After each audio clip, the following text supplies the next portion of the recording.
नमस्कार, मैं हूं विशाल शर्मा और आप देख रहे हैं मनी सेंट्रल। ये एक ऐसा शो है जहां हम गवर्नमेंट पॉलिसी से लेकर इकोनॉमी, शेयर बाजार और पर्सनल फाइनेंस यानी आपकी जेब से जुड़े मसलों पर बात करते हैं। इन मसलों को आसान भाषा में विस्तार से समझाने के लिए हमारे साथ मौजूद हैं हमारे सहयोगी और वरिष्ठ आर्थिक पत्रकार प्रवीण शर्मा। सर, आपका मनी सेंट्रल में बहुत स्वागत है। धन्यवाद विशाल। मनी सेंट्रल में भी आज हमारे डिस्कशन का सबसे अहम मुद्दा ट्रंप और उनके भारत पर लगाए गए टैरिफ। इसे लेकर एक अहम प्रतिक्रिया आई है। रिजर्व बैंक के पूर्व गवर्नर रघुराम राजन ने कुछ बेहद अहम बातें कही, इसे समझेंगे। साथ ही जेपी मॉर्गन और मॉर्गन स्टैनली ने भी अपनी रिपोर्ट्स में कुछ खास बातें कही। इस पूरे मसले को समझेंगे और इसके साथ ही चर्चा करेंगे कि कैसे शुक्रवार को भारतीय शेयर बाजार बुरी गिरावट का शिकार हुआ। एक ही दिन में बाजार में इन्वेस्टर्स के करीब 10 लाख करोड़ रुपए डूब गए। ट्रंप ने टैरिफ लगाया है तो एक ब्रोकरेज रिपोर्ट भी आई है जिसमें निफ्टी को लेकर एक बड़ा अनुमान जताया गया। इस पर भी चर्चा करेंगे और आखिर में बात करेंगे भारत की सबसे बड़ी क्राइसिस की, भारतीयों पर कर्ज के प्रेशर की। क्या है कर्ज की परेशानी, इसे भी आज मनी सेंट्रल में देखेंगे। तो चलिए फटाफट करते हैं मनी सेंट्रल की शुरुआत। ट्रंप ने दुनिया के 60 से ज्यादा देशों पर टैरिफ ठोक कर भूचाल ला दिया। भारत पर 27% टैक्स लगाया गया। अब तमाम इकोनॉमिस्ट और रघुराम राजन ने ट्रंप के कदम को सेल्फ गोल बताया। भारत पर इसका क्या असर होगा, इसका जिक्र भी उन्होंने किया। इसके साथ ही दिग्गज ब्रोकरेज हाउस जेपी मॉर्गन और मॉर्गन स्टैनली ने भी कुछ बड़ी बातें कही। मेरा आपसे सवाल है प्रवीण सर कि भारत और पूरी दुनिया के लिए ये कितना बड़ा संकट है? नहीं, देखिए, अमेरिका में जब राष्ट्रपति ट्रंप ने परसों टैरिफ लगाने का ऐलान किया, कल देर रात इसका ऐलान हुआ, भारत पर 27% टैरिफ लगाया गया। दुनिया के बाकी 60 देशों पे भी कम से कम 10% टैरिफ की से शुरुआत हुई। चीन पे 34% का टैरिफ लगाया गया। उसको लेके अलग अलग दिग्गज, अलग अलग अर्थशास्त्री अब बता रहे हैं कि दुनिया पर क्या असर होगा, भारत पर इसका क्या असर होगा। रघुराम राजन चूँकि वरिष्ठ अर्थशास्त्री हैं, पूरे भारत में रिजर्व बैंक के गवर्नर रहे, अमेरिका में पढ़ाते हैं, उनका ये कहना है कि जो कदम ट्रंप ने उठाया है वो उन पर उनका एक सेल्फ गोल साबित होगा। अमेरिकी इकोनॉमी पर ये कदम भारी पड़ने जा रहा है। अमेरिका में महंगाई के बढ़ने की उन्होंने बात की है। उन्होंने कहा है कि जब आप सामान दूसरे देशों से ही महंगा कर देंगे उस पर टैरिफ लगा के, तो अमेरिकी कंज्यूमर्स अंततः इसका शिकार होंगे। इसका परिणाम ये होगा कि अमेरिका में डिमांड कम होगी, डिमांड कम होगी तो अमेरिका में रिसेशन आने का खतरा बढ़ेगा। लेकिन ये रिसेशन या ये मंदी केवल और केवल अमेरिका तक सीमित नहीं रहेगी, इसका सीधा सीधा असर भारत पर भी पड़ेगा। भारत में भी इसके जो ग्रोथ के एस्पेक्ट हैं उस पर इसका असर दिखाई दे सकता है। तो ये रघुराम राजन की एक सीधी उन्होंने एक तरह से वार्निंग दी है कि ये असर आपको भारत पर दिखाई दे सकता है। इसी तरह से जेपी मॉर्गन ने भी इसी तरह की भविष्यवाणी की है। उन्होंने कहा है कि जब टैरिफ अब लगा दिए हैं तो इसका असर ये होगा कि दुनिया भर में जो रिसेशन आने की हैं वो उसके चांसेस बढ़ जाएंगे। पहले जो चांस आपका 40% था वो 2025 में बढ़कर अब 60% इस बात के आसार बढ़ गए हैं कि पूरी दुनिया में एक रिसेशन आ सकता है जी। तो ये एक बड़े खतरे की तरफ जो ग्लोबल ब्रोकरेज हाउसेस हैं वो इस बात की तरफ इशारा कर रहे हैं। मॉर्गन स्टैनली की बात करें तो मॉर्गन स्टैनली का कहना है कि भारत में ये 30 से 60 BPS का जो ग्रोथ में कटौती हो सकती है, जो उन्होंने 2025 के लिए 6.5% के ग्रोथ का अनुमान दिया है। उनका कहना है कि इसमें 30 BPS से लेके 60 BPS तक की गिरावट आ सकती है। तो ये एक बड़ा जो खतरा है और इसके परिणाम मार्केट्स पर भी नज़र आ सकते हैं। तो ये एक जो अमेरिका में जो कदम उठाया है, दरअसल वो अमेरिका के लिए तो नुकसानदायक होगा ही, वहाँ की कंपनियों के सेंटीमेंट खराब होने की बात है, लेकिन असर उसका भारत पर भी दिखाई देगा। असर पूरी दुनिया की ग्लोबल इकोनॉमी के ग्रोथ पर भी नज़र आ सकता है। सर, असर दिखना शुरू भी हो गया। चाइना, अभी ताज़ा खबर ये आ रही है कि चाइना ने भी 34% का टैरिफ लगा दिया है अमेरिका पर। बिल्कुल। और उसका जो रिपल इफेक्ट होगा, आप देखिए, तमाम तरह की बातें कही जा रही हैं कि जितनी भी जो कंपनियां हैं उनके मुनाफे पे बहुत बड़ा डेंट पड़ सकता है। ग्लोबल लेवल पर जो आप कहिए कि टैरिफ वॉर जो है वॉर गहरा सकता है, सप्लाई चेन वाली भी जो बात चल रही है वो भी बहुत दिक्कत हो सकती है। बिल्कुल। क्रूड ऑयल को लेकर ताज़ा अपडेट ये है कि 7.68% की गिरावट है और वो 65 के पास आ चुका है। तो बहुत बहुत भूचाल वाली स्थिति है सर। क्रूड का तो सीधे सीधे तौर पर है कि ग्लोबल अनसर्टेनिटीज बढ़ने से सीधा उसका मतलब ये निकाला जा रहा है कि दुनिया भर में डिमांड अब कम होने वाली है। चूंकि ट्रेड ही हैम्पर होगा पूरी दुनिया में, देशों के बीच में जब ट्रेड है उसी में गिरावट आएगी, तो उसका असर फिर इसी तौर पर दिखाई देगा कि क्रूड के कच्चे तेल की डिमांड भी कम होगी। और यही वजह है कि 6-7% क्रूड में सडन एक गिरावट हम देख रहे हैं। और पूरा जो मार्केट्स भी हैं दुनिया भर के, फाइनेंशियल मार्केट्स हैं, शेयर मार्केट्स हैं, वहाँ पर भी कल आपने देखा कि अमेरिकी मार्केट्स में बड़ी गिरावट आई और उसका असर फिर आज भारत के बाज़ारों पर भी दिखाई दिया, जहाँ एक दिन में ही 10 लाख करोड़ रुपए की भारी गिरावट हमने आज 10 लाख करोड़ रुपए बर्बाद होते हुए एक ही दिन में नजर आए। जी सर, इसका जो बिगर पिक्चर पे मैं आपसे चर्चा करना चाहूँगा कि भारत इस जो दिक्कत है, जो परेशानी है, इससे कैसे पार पाने की क्या प्लानिंग करेगा, क्या स्ट्रैटेजी अपनाएगा, इस पर भी चर्चा करना जरूरी है। भारत देखिए अपनी तरफ से सरकार उन मौक़ों को तलाश कर रही है और उन चुनौतियों को देख रही है कि आखिर अलग अलग सेक्टर्स पे, अलग अलग इंडस्ट्रीज़ पे इसका असर क्या होने वाला है। एक दूसरा, अब जब चूंकि टैरिफ लगा दिए गए हैं तो यहाँ पे मौके कहाँ निकल के आ रहे हैं हमारे लिए ग्रोथ की, या हमारे लिए अच्छे अवसर कहाँ निकल के आ सकते हैं। तो सरकार की नज़र अब उन मौक़ों को तलाश करना है। क्या घरेलू बाज़ार अब ज़्यादा बेहतर है? क्या अमेरिका को छोड़कर दूसरे मार्केट्स ऐसे होंगे, चाहे चीन हो या दक्षिण पूर्व एशिया के दूसरे मार्केट हो या मिडिल ईस्ट हो, कौन से ऐसे देश होंगे जहाँ पर, या अफ्रीका हो, वहाँ पर हम अपना एक्सपोर्ट बढ़ा सकते हैं। अमेरिका से जो होने वाला ट्रेड है उसमें जो 38-40 बिलियन डॉलर का जो इंडिया का ट्रेड सरप्लस है, उसको हम किस तरह से दूसरे देशों से हासिल कर सकते हैं। जेम्स एंड ज्वेलरी जैसे इंडस्ट्री है, अमेरिका में बड़ा कारोबार है, लेकिन वहाँ पे अब अगर धंधा गड़बड़ाता है तो किन दूसरे मार्केट्स में उसको खपाया जा सकता है, कौन से ऐसे मार्केट्स हो सकते हैं, या घरेलू मार्केट्स में इस तरह की डिमांड आ सकती है, या दूसरे तरह के कुछ कारोबारों को बढ़ावा दिया जा सकता है। जी प्रवीण सर, कल भी हम लोग चर्चा कर रहे थे आपसे और विशेष टिप्पणी भी हम चाहेंगे कि आपने कहा कि कल जो एक ऐसी रिपोर्ट आई थी जो कह रही थी कि 1928 या 29 वाली जो मंदी का जो बात कही जा रही थी, ग्रेट डिप्रेशन की बात की जा रही थी, उसके बाद तो हम लोगों ने देखा था कि बहुत बड़ा मंदी टाइप का आ गया था, नौकरियां गई थी लोगों के पास और बहुत बड़ा संकट था। अब हम कह रहे हैं, चूँकि आप अपने चर्चा में भी कह रहे हैं कि 60% चांसेस बढ़ गई है मंदी की, तो उसके बाद क्या सर यहाँ भी ले ऑफ्स हो या उसके बाद जो मंदी का जो आफ्टर इफेक्ट्स है वो देखने को मिलेगा क्या? नहीं मिल सकता है। जैसा कि जेपी मॉर्गन की जो रिपोर्ट है जिसमें वो कह रहे हैं कि 60% आसार बढ़ गए हैं इसी साल मंदी के आने के, तो वो गोल्डमैन सैक्स ने ये कहा है कि अगले 12 महीने में जो है वो मंदी आने का खतरा पहले 20% था, अब वो बढ़ के 35% हो गया है।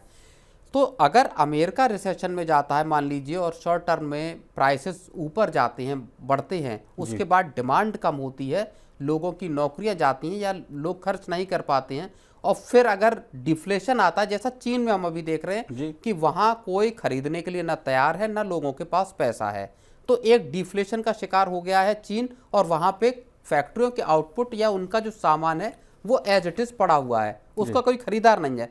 क्या ऐसे हालात दुनिया भर में बन सकते हैं? क्या कंजम्पशन को लेके एक बड़ी फिक्र आने वाले वक्त में अमेरिका से आती दिखाई देगी और उसका असर मार्केट्स पर बहुत ज़्यादा डीप दिखाई देगा? अगर मार्केट्स में और बड़े नुकसान होते हैं तो इन्वेस्टर्स का क्या होगा? बड़े पैमाने पर लोग म्यूचुअल फंड्स में जुड़े हुए हैं, बड़े पैमाने पर लोग शेयर मार्केट्स में हैं। चिंता की बात ये भी है प्रवीण सर कि बहुत यंग जनरेशन जो है, जो उस समय भी बात कही जा रही थी कि कोविड के बाद के दौर में ये लोग आए हैं, इन्होंने कभी मंदी देखी नहीं है, बुल रन हमेशा देखा है इन्होंने देखा कि पैसा लगाया पैसा बन गया, अब वो बहुत बुरी तरह से ट्रैप्ड होते हुए दिख रहे हैं। बिल्कुल, देखिए मार्च में मार्केट्स में कुछ संभलते हुए दिखाई दिए, FIIs का पैसा भी आता हुआ दिखाई दिया, लेकिन अब जो ट्रंप का वो हुआ और उसके बाद आज जब मार्केट्स गिरे हैं तो कितने दिन में मार्केट्स को पचा पाते हैं, या और अमेरिका की आफत बढ़ती है। और निफ्टी का टारगेट मुझे याद आ रहा है सर, किसी ने भी डाउनग्रेड किया है, कितने लेवल? बिल्कुल, MK ग्लोबल की जो रिपोर्ट है उसमें उन्होंने 21,500 का टारगेट किया है। तो ओवरऑल अगर मार्केट्स में गिरावट बढ़ती है और बड़े नुकसान होते हैं तो फिर वो एक बड़ा असर डाल सकता है इन्वेस्टर के सेंटीमेंट पर। दूसरा, जिन इंडस्ट्रीज़ का अमेरिका में बिजनेस है और वहाँ अगर कारोबार करना अनवायबल हो जाता है, यानी मुनाफे लायक नहीं रहता है, सपोज मान लीजिए जेम्स एंड ज्वेलरी का ही है, उस बिजनेस को अगर तगड़ा झटका लगता है तो भारत में जो यूनिट्स हैं वहाँ पर क्या ले ऑफ नहीं होंगे, वहाँ पर किस तरह के हालात बनेंगे, ऐसी कौन कौन सी इंडस्ट्रीज़ हैं जहाँ पर इस तरह का खतरा पैदा हो सकता है। सर 2-3 नाम आप बता दीजिए। तो जेम्स एंड ज्वेलरी वाला इंडस्ट्री है, दूसरा फार्मा है, और तीसरा फार्मा पे फिलहाल कोई टैरिफ नहीं लगे हैं, जैसे कॉपर हो गया, फार्मा हो गया, एग्री प्रोडक्ट्स हो गए, अभी इन पे नहीं लगे हैं। लेकिन जो बाकी बिजनेसेस हैं उन पर टैरिफ लगा है, यानी स्टील यहाँ हो गए, बहुत एल्युमिनियम दिक्कत हो गए। बिल्कुल, तो इन बिजनेसेस में, या आईटी सेक्टर है, आईटी सेक्टर का अमेरिका में जो डिमांड है वो कम होने की आशंका जताई जा रही है।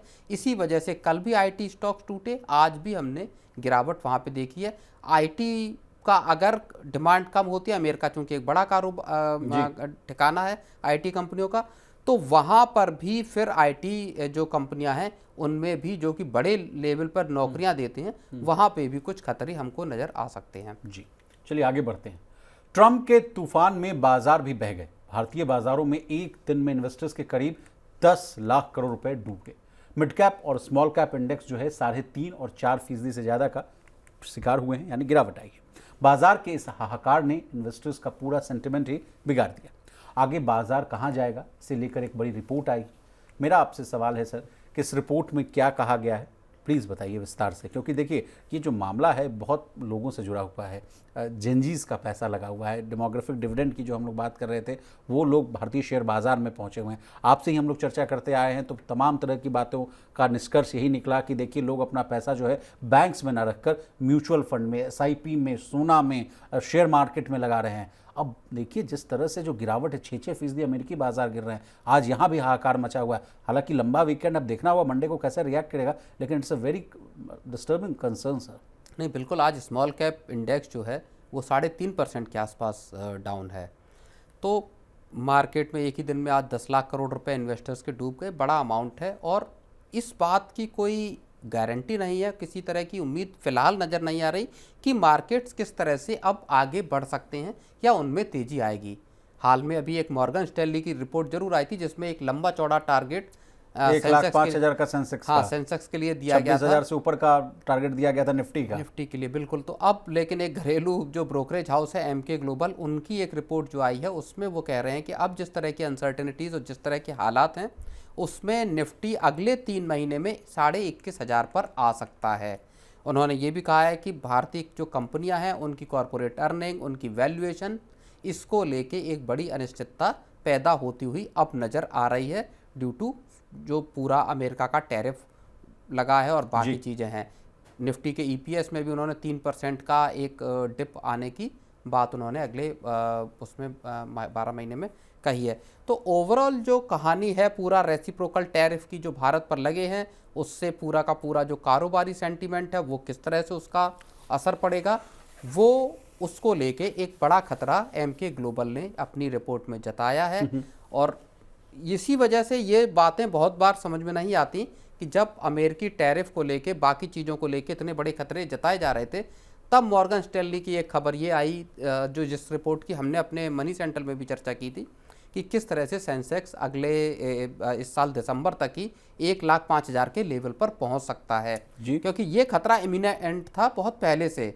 पिछले साल जब नवंबर में ट्रंप साहब की वापसी हुई थी दूसरे टर्म के लिए, तब से इस बात के कयास लगाए जा रहे थे कि इस बार का उनका टर्म बहुत रेडिकल होगा, बहुत बड़े बदलाव करने वाला होगा। मेक अमेरिका ग्रेट अगेन का नारा वो तब से देते हुए आ रहे हैं। अब मेक अमेरिका वेल्दी अगेन, ये सारा अफोर्डेबल अगेन, ये सारी चीजें वो कह रहे हैं। लेकिन क्या अफोर्डेबल बनेगा, ये इसको लेके जितने भी अर्थशास्त्री हैं वो सवाल उठा रहे हैं कि साहब जब आपके यहाँ सामान ही महंगा आएगा तो आपके कंज्यूमर्स को सस्ता कैसे मिलेगा। जब तक अमेरिका में आप फैक्ट्रियां स्थापित नहीं करेंगे, बाकी चीज़ें वहाँ पर सामान बनाना शुरू नहीं होगा, उसके पहले किस तरह से अमेरिकियों को सस्ता सामान मुहैया होगा और उसका असर इकोनॉमीज़ पे क्या होगा, मार्केट्स पे क्या होगा, वो अब नज़र आ रहा है। भारत इसका भले ही हल्का शिकार हुआ है, दुनिया के दूसरे देशों पे तगड़ा झटका लगा है, भारत पर 27% की एक रिलेटिवली हम कहें तो कमज़ोर मार है।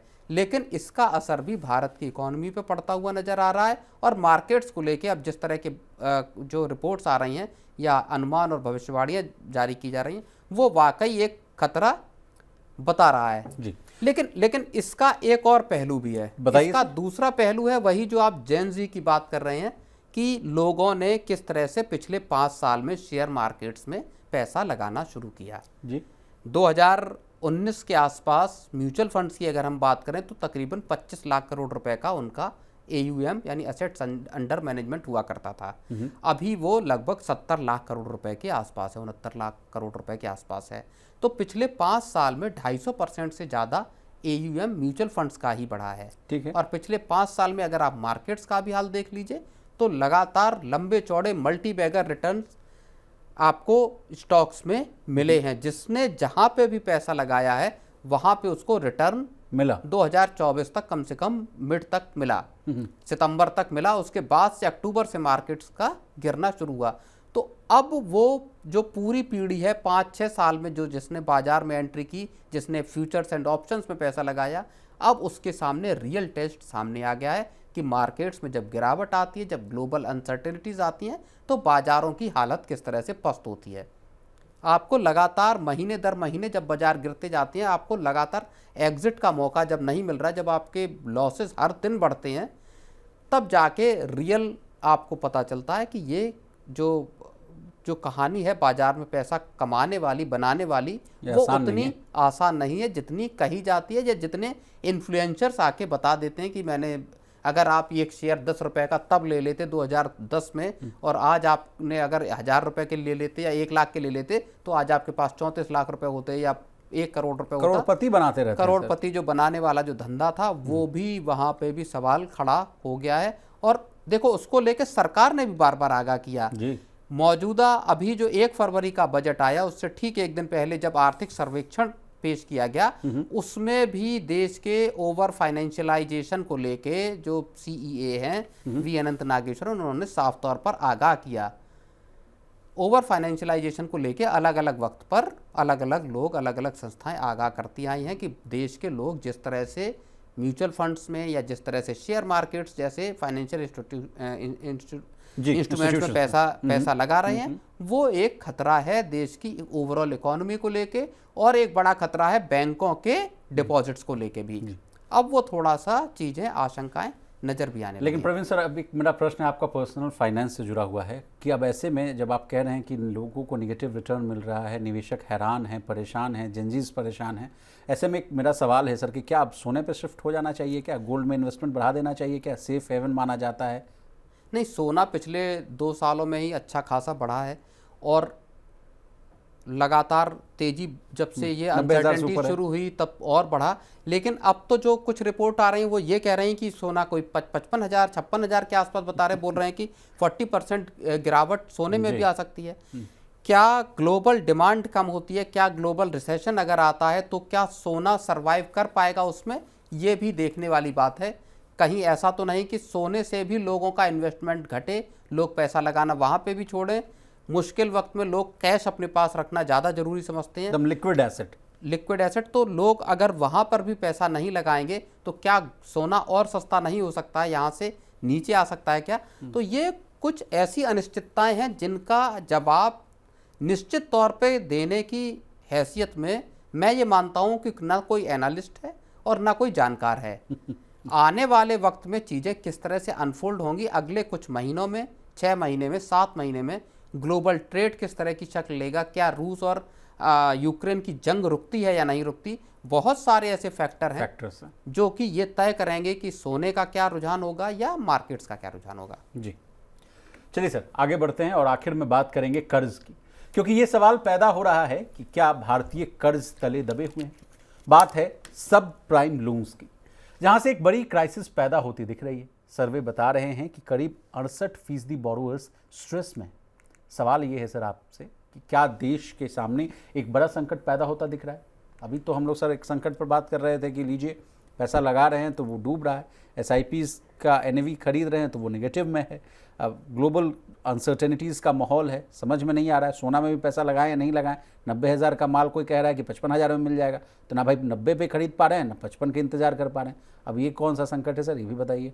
ये संकट है देश के कर्ज का संकट और सब प्राइम क्राइसिस का संकट। ये सबसे पहले सब प्राइम क्राइसिस होता है क्या सर, ये समझाइए। सब प्राइम क्राइसिस जो वर्ड ओरिजिनेट हुआ था वो हुआ था अमेरिका से। 2008 की बात है।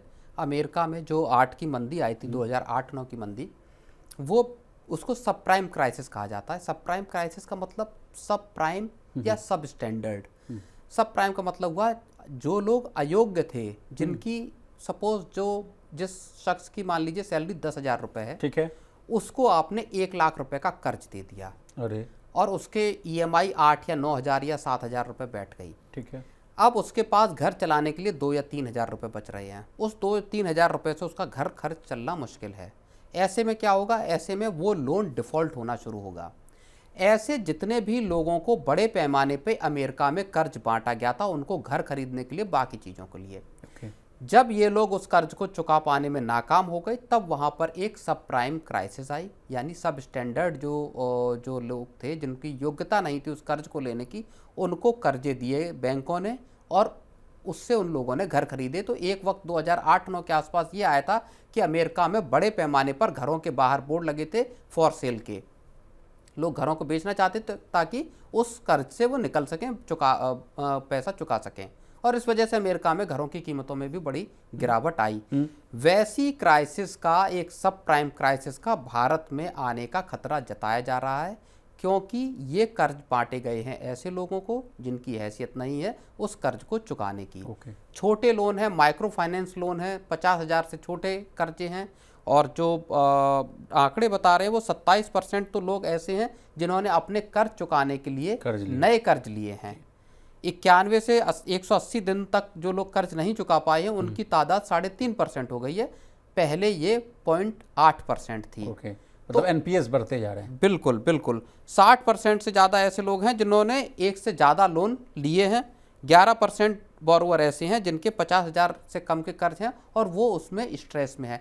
तो बड़े पैमाने पर ऐसे कर्ज हैं जिनको लोग चुका नहीं पा रहे हैं, और वहाँ पर अब ये खतरा पैदा हो रहा है कि क्या ये लोन डिफ़ॉल्ट होंगे।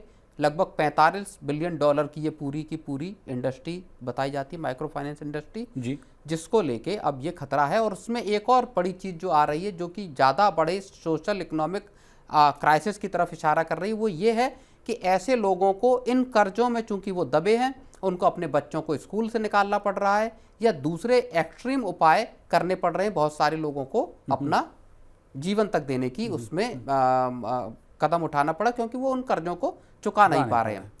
RBI ने कुछ रूल्स पिछले कुछ टाइम में आसान करे थे ताकि लोग ज़्यादा कर्ज ले पाएँ इस तरह से, लेकिन और इसमें एक बड़ा तबका ऐसे लोगों का है जिनके पास कमाई का कोई सर्टेन जरिया नहीं है।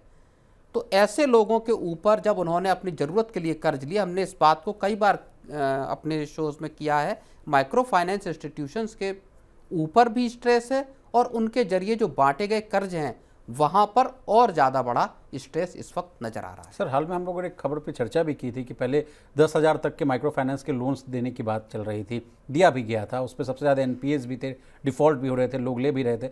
उस लिमिट को बढ़ाकर 50,000 तक करने की बात आ रही थी कि 50,000 के ऊपर तक का लोन बांटने की तैयारी में, ताकि NPS कम हो। बिल्कुल सर, मैं ये दोनों कहानी को अगर मैं जोड़ के देखूँ तो क्या समझ पा रहा हूँ, मैं आपसे समझना चाह रहा हूँ। नहीं, माइक्रो फाइनेंस इंस्टीट्यूशंस का देखिए स्ट्रेस बढ़ा हुआ है, इनके लोन डिफ़ॉल्ट आप समझिए कि तकरीबन रिकॉर्ड लेवल पर है। ऐसे में अब अपना बिजनेस भी चलाना है और डिफ़ॉल्ट से भी बचना है, स्ट्रेस से भी बचना है। तो अब जो कहानी जो तब हम लोगों ने की थे उसमें ये बात थी कि जो MFIs हैं वो ये कोशिश कर रहे हैं कि किसी तरह से हम थोड़े बड़े कर्ज बांटें, 50,000 रुपये या उससे ऊपर के कर्ज बांटे, ऐसे लोगों को कर्ज बांटे जिनकी रकम चुकाने की हैसियत हो, जिनके पास कमाई का कोई एक सर्टेन आसरा या एक मौका हो, ताकि उन कर्जों की रिकवरी मुमकिन हो सके। एक बड़ा आप अमाउंट देंगे तो उसमें रिकवरी का ये है कि ऐसे लोगों को जो कि योग्य हैं उनको आप देंगे तो वहाँ से पैसे की वापसी सुनिश्चित हो सकती है।